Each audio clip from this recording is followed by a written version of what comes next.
Morality is an interesting thing to study because when you see the moral system in the world, you'd find out that God is smart and God knows what He's doing.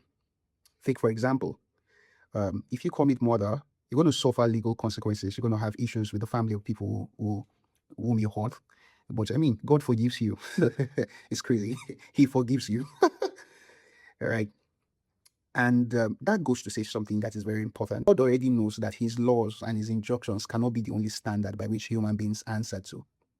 He's too merciful, too kind, and too forgiving, right?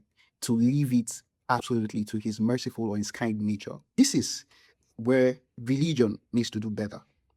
The only reason why Joseph did not sin, right, was because he didn't want to commit sin against God. More than half of the populace of Christians are not committing sin because, I mean, they're going to get found out. Either the fear of hell or maybe you don't want your pastor to drag you. And that's important. Here's the crux, and I want you to get it right.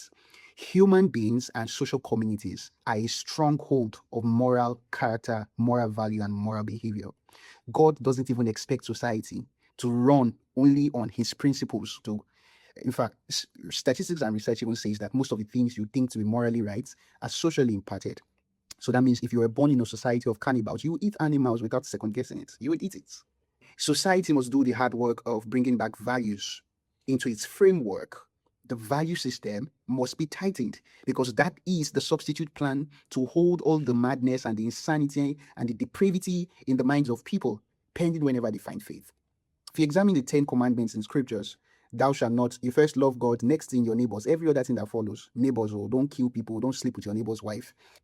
The only way to honor, dishonor God, or flaw his commandments, or flaw his principles, is to do it to the people whom he has created. That's it. So it's important. Every human rule, including don't pick phone in church, are important. Because if you disturb or you insult the people he has created, you abuse them, disrespect them in some form, you have disrespected him. So that means there are two categories of sins you can commit against God.